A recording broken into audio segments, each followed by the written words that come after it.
Hello, Tom Maguire. I just want to do a quick review on the expectation effect, how your mindset can change your life by David Robson. So I'm doing it from my car today because I've come to work and it won't start for some reason. So AA come in and pick me up, get me to the garage, get it sorted. So I thought I'd do a quick review while I'm here. Now, this book was recommended by Chris Williamson. He's a guy who does a lot of personal development stuff on YouTube. Check out some of his videos. Some of them are quite good. He's interviewed people such as Jordan Peterson before, and I heard him talking about this book, The Expectation Effect, so I thought I'd give it a go. I've given it a listen. Very good. I didn't really kind of learn anything massively new from it particularly.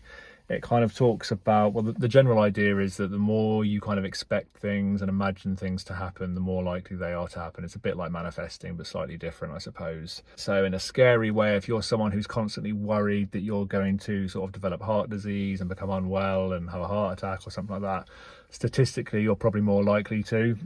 And that's kind of down to the levels of stress you're causing yourself, I suppose, in the worry. You're more likely to make sort of the wrong decisions around that, and kind of like a bit of a self-fulfilling prophecy. He made some fairly interesting points around kind of fitness and saying how people who can't stand exercise, it helps if they kind of think while they're doing the exercise, while they're feeling uncomfortable, while they're feeling stressed in that situation, to think about how it's actually your muscles working, your body working, your heart working to become stronger, and it's actually benefiting you. Sounds a bit obvious. The way he puts it in the book is much more interesting and motivating, but quite a nice idea.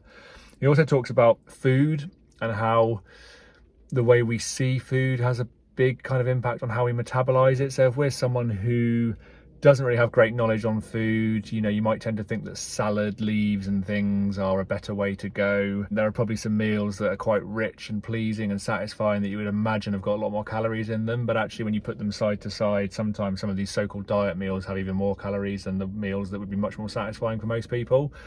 And he seems to think that actually when you eat a meal that's much more satisfying and enjoyable, you're far more likely to metabolize it better.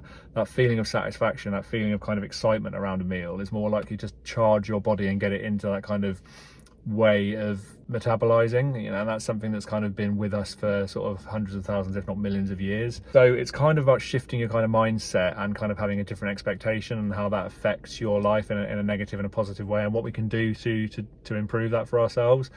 So it is a really good book, actually. I quite enjoyed it.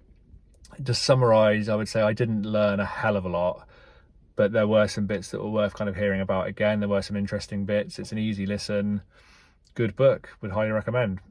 Thanks very much. Speak soon. Cheers.